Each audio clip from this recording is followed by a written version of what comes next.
Welcome to the Old Time Radio Westerns. I'm your host, Andrew Rhynes, and let's get into this episode. This episode is going to be Tales of the Texas Rangers. Original air date, it's December 30th, 1951, and the title is Killer's Crop. Hope you enjoy, and again, thanks for listening.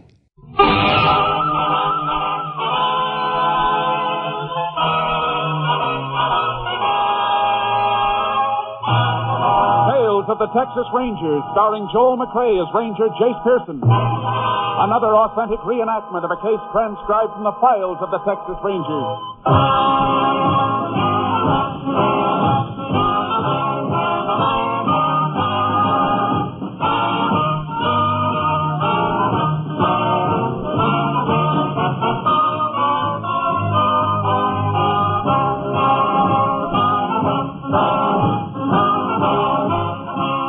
Names, dates, and places in the following story are fictitious for obvious reasons. The events themselves are a matter of record.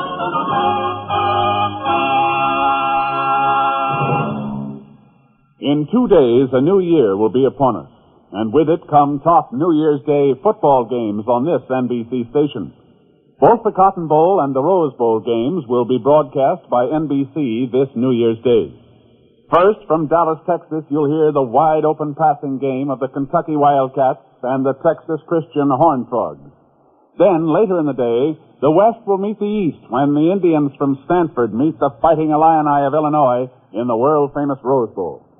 Tuesday's broadcast from the Rose Bowl in Pasadena will mark the 26th year this football classic has been aired coast to coast. As usual on NBC, you'll hear every thrilling play expertly called as the Stanford Indians, led by their Coach of the Year, Chuck Taylor, clash with Ray Elliott's men from Illinois. Make your New Year's Day more enjoyable by listening to both the Cotton Bowl and the Rose Bowl football games on this station of the NBC Radio Network.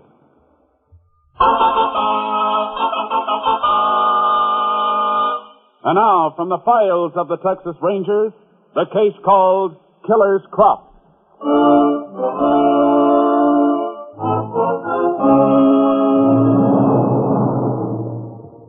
It is 10:35 p.m., April 16th, 1947. A black coupe is driving west on a deserted highway 20 miles from San Antonio, Texas.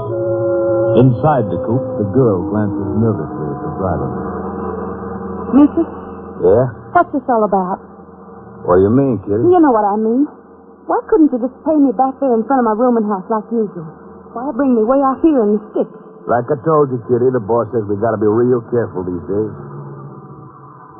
Yes, she's far enough. Come on, let's walk a little. I'd rather go back home. Now, Kitty, don't tell me you're not interested in the money anymore. What's the matter, Kitty? Well, nothing. I'm just tired now. Sure, that's all it is. Wouldn't be you've gotten cold feet or anything like that, would it? Cold feet? Well, of course not. It's just that That may be why you went to see that doctor the other day? Doctor? Oh, you didn't think the boss and I knew about that, huh?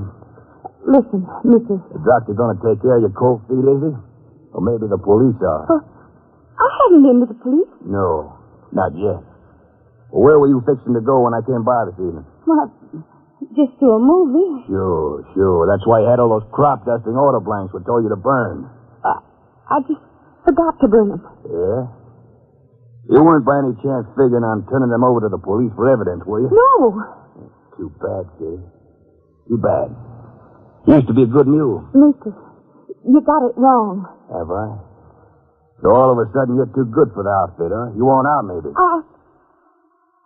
All right. I'm sick of the whole rotten, filthy mess. Look at me.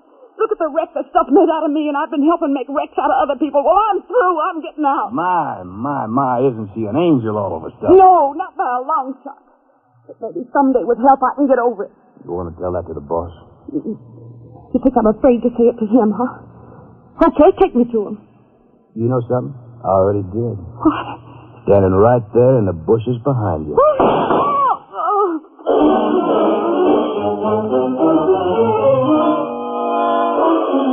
2 days later, a young boy accidentally discovered the girl's body in the bottom of a dry wash near the highway. The sheriff was notified and requested help from the Texas Rangers.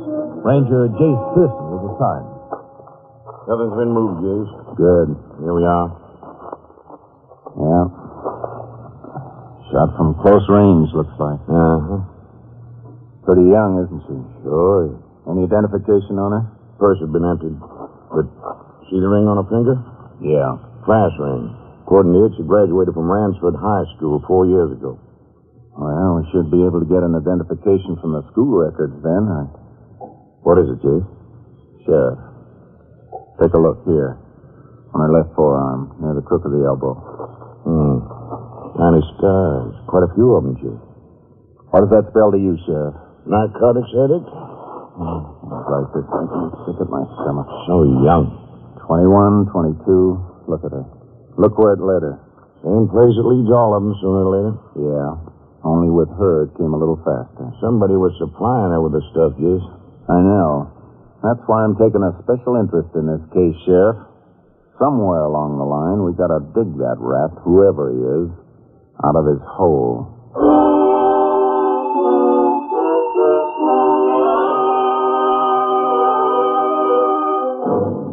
From the Ransford High School records, we identified the dead girl as Kitty Barrows, 22 years old. She had listed as her next of kin an uncle, S.B. Cullen, who owned a ranch near Ransford. Cullen was sent for. In the meantime, we learned that Kitty had lived at a rooming house in San Antone. We called on her landlady there, Mrs. Wormser. Kitty dead. Rangers, I had just had a fear it might be something like that. She'd been gone overnight before, but this time when it got to be 2 days, I just began to get a fear. Yeah. Mrs. Wormser, where did Kitty work? Work? Well, I'm not sure she did. Oh? At least I don't know what kind of a job you could hold down, being out all hours and sleeping all morning like she used to. I see. Always was a mystery to me where she got her money. But I'm one who believes in minding my own business. But she did seem to have quite a little money? Sheriff, these days, to dress the way she did and drive that flashy yellow convertible around, you don't do that on nothing. Yellow convertible? Yes. She'll park out back. Oh, we want to take a look at that. You say she went out at night frequently, Mrs. Wormser? Well, there were several boys I dates with her. Never saw any of them more than once. And then there was one that was with her several times. You know his name? No. Can you describe him? Well, I'd say it was in his late 20s, maybe 30. About your height, Sheriff. Anything else? No. Except he always wore a leather jacket. I'm afraid that's not very much to go on, ma'am. Well, it's about the best I can do. I always believe in mine. Yeah, I know. Say, Well, come to think of it, there was something else. Something about his face. What do you mean? Well, his skin seemed like it was stretched kind of tight across his cheeks. So when he smiled, it stretched even tighter. Made the smile look kind of painful, like it hurt him, too. I see. Well, thank you very much, Miss Wormser. If there's anything else, we'll contact you again. Sure, Linda. Sure hope you catch whoever did it. So do we, ma'am. Apparently, Kitty was a little on the wild side. Had quite a few casual dates. Thing like that could be tough to run down. At least we've got a lead on one of her dates. Fellow in a leather jacket who looks like it hurts him to smile. Uh-huh. Pronounced facial characteristics like that can be a big help in making identification. Yeah, but even so, that's not too much to go on. I know. Sheriff, one of two things. Either Kitty was killed by one of those casual dates, in which case it will be tough, or else her killing stems from something else. The narcotics angle? Yeah, she was an addict. She didn't have a job, yet she wore flashy clothes and drove a convertible. Where was she getting her money? I can think of one place. From peddling narcotics or running them.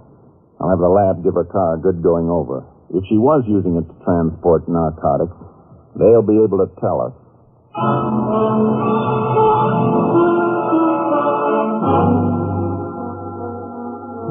When the sheriff and I returned to his office, S.B. Cullen, the man whom Kitty had listed in high school as our next of kin, was waiting for us. I got over here from the ranch as soon as I could, Ranger. Thanks, Mr. Cullen. Sure, too bad. Yeah. According to the registration blank Kitty made out her last year at Ransford High School, you're her next of kin. Uncle, she put down. Well, matter of fact, that's not true. What do you mean? Well, I wasn't really any kin to her, Sheriff. She used to call me Uncle Stan, but that was just sort of a nickname. Nickname? Yeah. You see, her mother died when she was just a baby. Dad brought her up. He worked for me on my ranch, and the two of them lived there in one of the houses. Well, he died summer before her last year in high school. Her father? Yeah. And she didn't have nobody to turn to, so I took her in the big house with me and kind of looked after her all that year. I don't mind telling you, I had a time, too. I'll get it, Jace. What do you mean about having a time, Mr. Cullen? Well, I don't like to say this, but Kitty was a little bit wild. Soon as she turned 21, she moved out on me. Said she was her own boss. Where'd she go? I heard she was working as a car hop in Lubbock for a while. She showed up at the ranch once or twice and hit me for a little money, and then I sort of lost track of her. Mr. Cullen, did you know that Kitty was addicted to narcotics? What? That's right. Well, no, I sure didn't. Why, that's terrible. It sure is. You know, one contributing cause for young people drifting into that is lack of supervision at home. Ranger, maybe I wasn't taking the place of her parents very good, but I was sure trying. It just seemed like she wouldn't let me. And then when she turned 21, what could I do? Yeah. Yes. Yes, Sheriff. That'll be all, Mr. Cullen. All right. Oh, Mr. Ranger. Huh? I was just wondering that I'd like to arrange for Kitty to have a decent burial. I know it's not much. Yeah, it can be arranged. Thanks, Ranger. Thanks. What is it, Sheriff? Your boss just telephoned. Captain Stinson? Yeah, said the lab reports have been sent to his office. Good. I'll get up there right away and see if they've turned up any leads for us.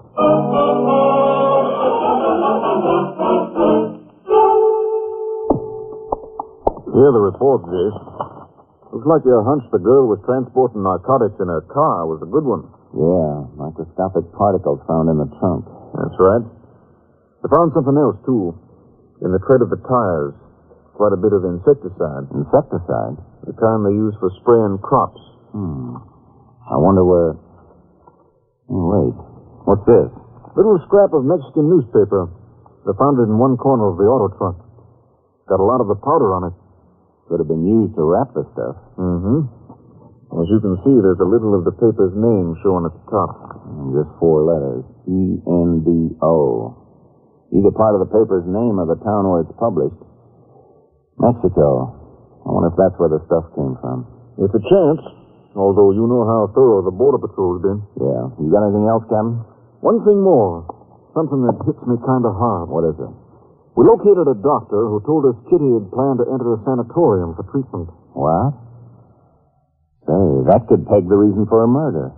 If she was running this stuff and decided to take treatments for her own addiction, that means she was probably trying to pull herself out of the mess.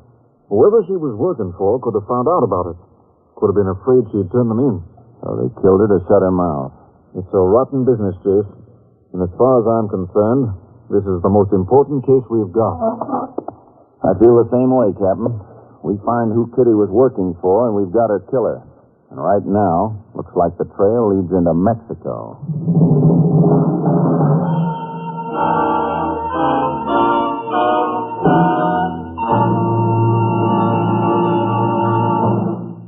In a moment, we will continue with Tales of the Texas Rangers, starring Joel McRae as Ranger Jace Pearson.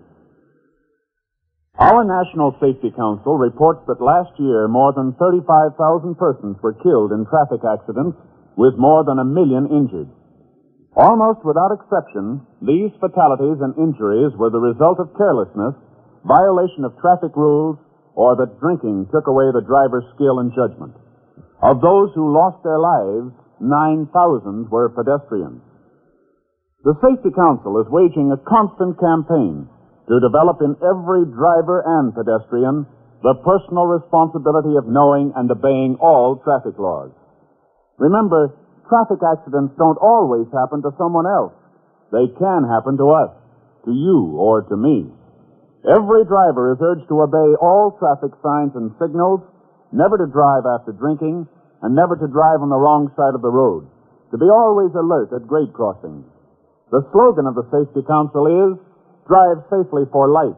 The life you save may be your own."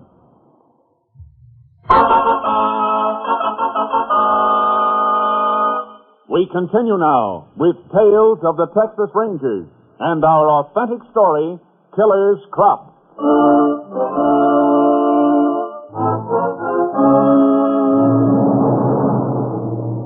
Captain Stinson contacted the Mexican police. They assigned one of their agents to work with us, Ernesto Gomez, an old friend of mine. We met in the captain's office.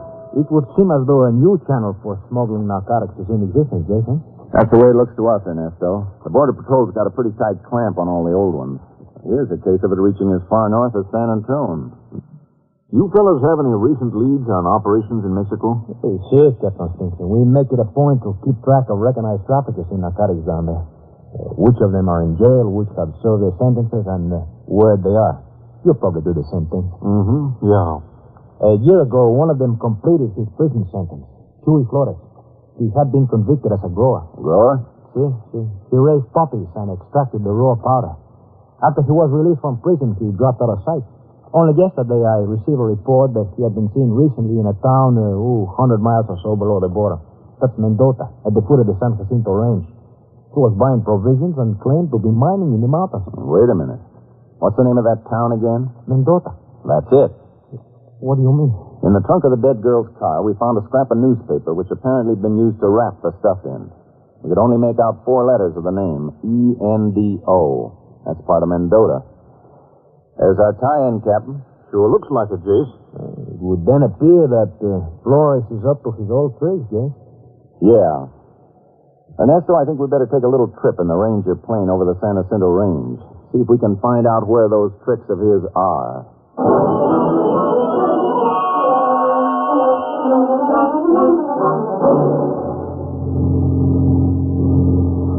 Some rugged country down there, Ernesto. Yes. Those mountains are quite wild. You know, once I trailed a fugitive through them for 4 days on foot without a sign of another human being. Well, we've crisscrossed this range pretty thoroughly. I'll have our pilot alter course. Jay. Yeah? Look. Yeah. A little pocket down there just below the ridge. See? Pale patch of orange. That's poppies. Keep her flying straight ahead, Buck. I don't want anyone down there to know we're interested. I reckon that could be your Chuy Flores, Ernesto? Yeah, there's a real good chance of it, Jay. You got the spot fixed in your mind? See, got it. Okay, that's all we need to see from here. Now we'll go back and pack in for a closer look.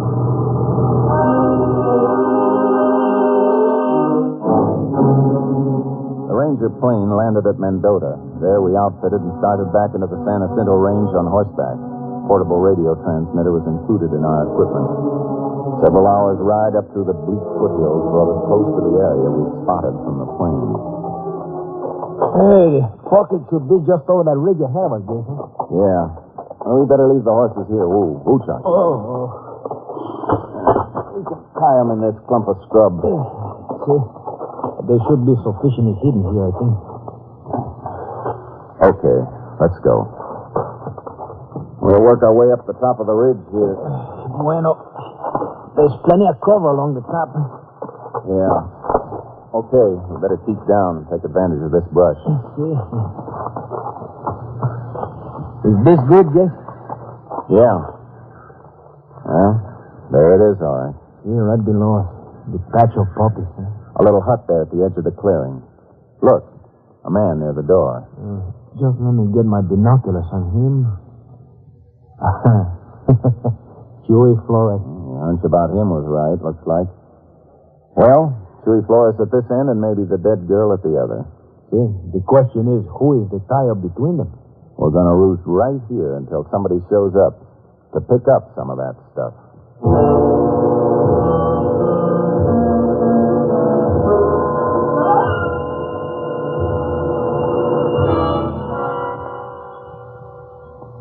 You know, lying here among these rocks in the sun, I'm beginning to feel slightly like a lizard. Yeah, caray. 2 days and no sign of anybody down there below except Chuy Flores. Jace, this could go on for a long time. Yeah, I know, but it's a cinch Flores isn't growing those poppies down there for his own amusement. Even so, it may be that... Hold it.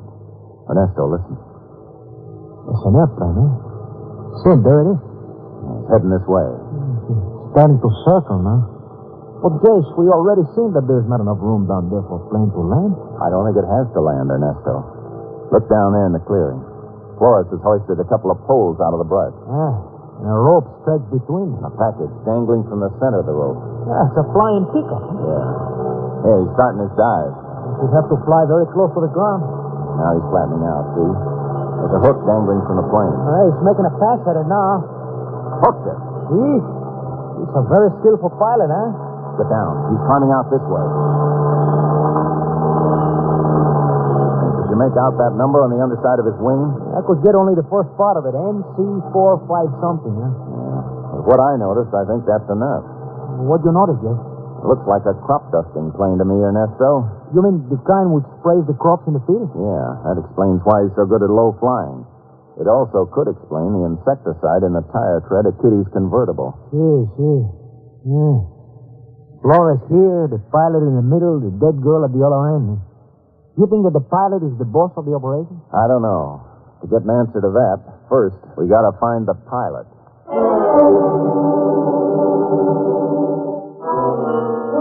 On our portable radio transmitter, we requested the Ranger plane to attempt to intercept and follow the crop duster. Then we moved in, and Ernesto placed Flores under arrest. By the time I reached the border and called Captain Stinson, he had some information for me. Our plane intercepted the crop dusting plane, all right, Jace. Stayed far enough away so as not to arouse suspicion.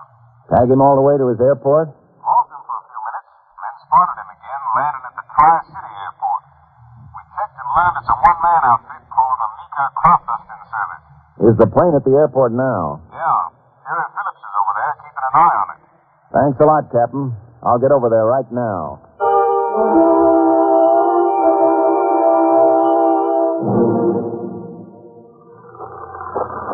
Jace, over here. Yes, Sheriff. I'm setting up headquarters here behind this shed for the time being. See that little hangar off there by itself? Yeah, Mika's crop dusting service. Captain Stinson said it was a one-man outfit. Mika's the pilot. Is he in that hangar now? Yeah, working on his plane. Boys in the control tower told me he mentioned a faulty fuel pump to them when he came in. You mean he's been right there with his plane ever since he landed? According to them, he has. That puts us in luck, Jace. If he's the boy that picked up that package below the border, then it should be somewhere in that plane or hangar. Yeah, Hey, man coming out of the hangar. Must be Mika. Heading for the coffee shop, looks like. Sheriff, you get a good look at him? I sure did, Jace. Skin stretched tight across his face. You can't miss it.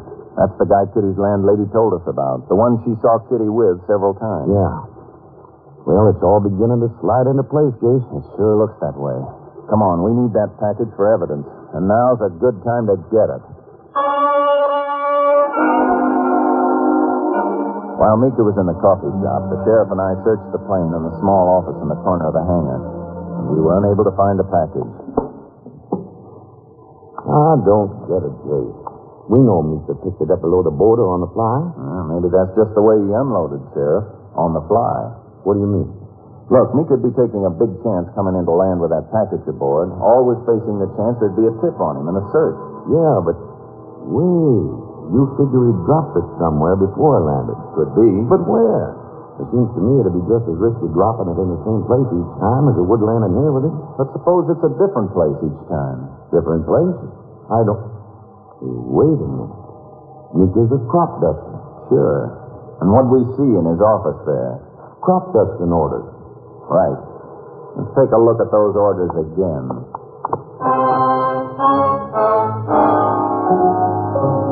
On the top of the spindle was an order for that day to dust a cotton field 20 miles east. We rushed to that cotton field, hoping to find the package before it was picked up.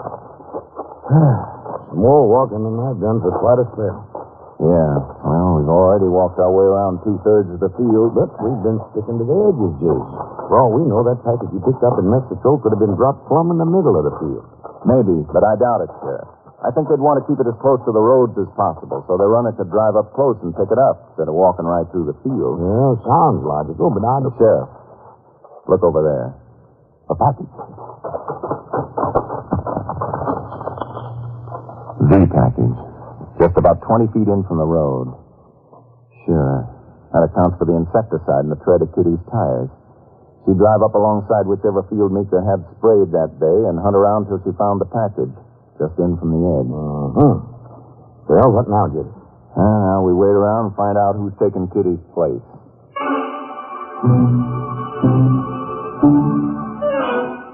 We concealed the car behind a pump house at one corner of the field and staked out in a clump of bushes nearby. Shortly after dark, a car came down the road. Package, eh? Yeah. I figured they wouldn't let that package sit in the field very long. Somebody getting out. Crossing in front of the headlights. It's Mika. Sure is. Jace, why would Mika drop the package from his plane and come back in a car to pick it up? I don't get it. Neither do I. He's got the package all right. Getting back in the car. Okay, we'll give him a lead, then tail him with our light flow. See where he takes that package.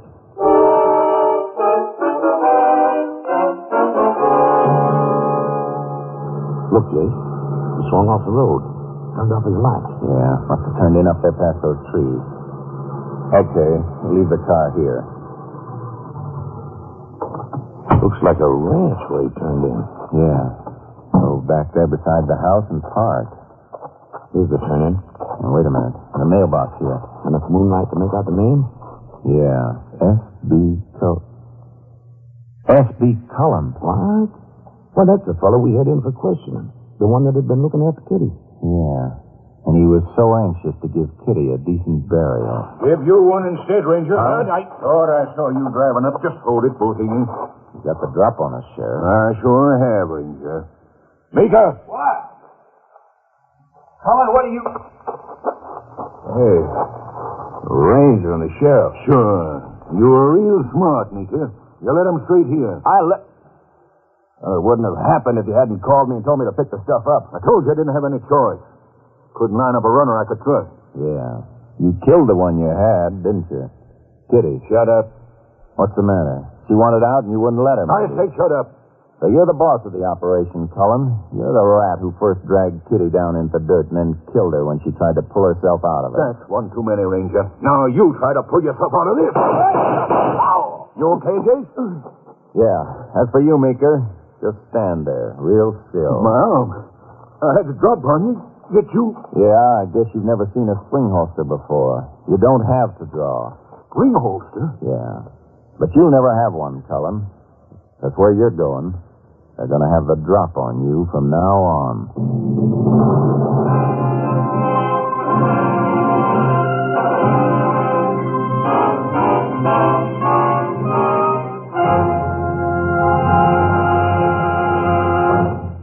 In just a moment, we will tell you the results of the case you have just heard.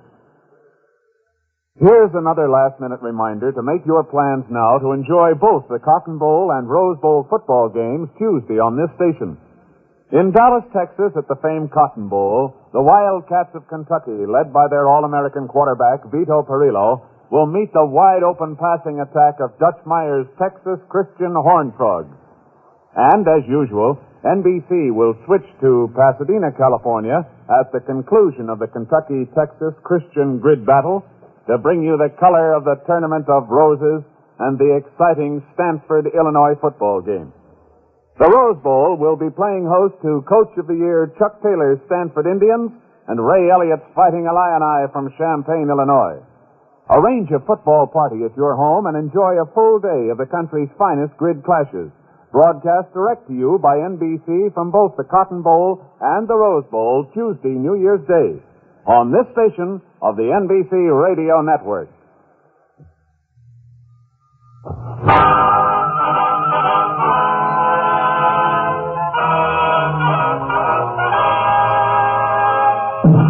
And now, here are the results of the case you have just heard.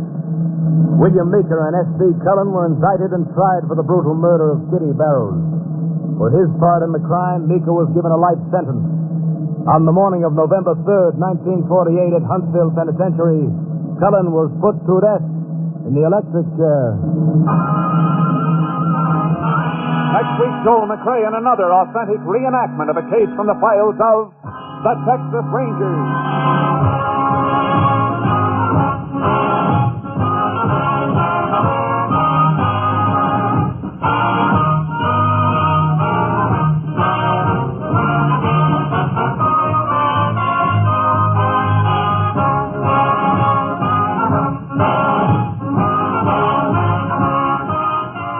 The cast included Tony Barrett, Virginia Gregg, Herb Ellis, Ken Christie, Bill Johnstone, and Byron Kane.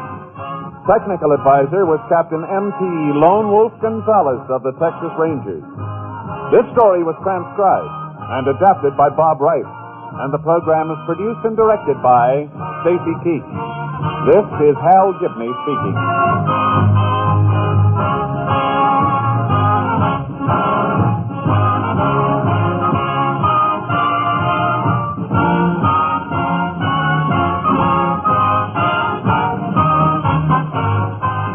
Next, it's The Big Show. All this and Tallulah, too, on NBC.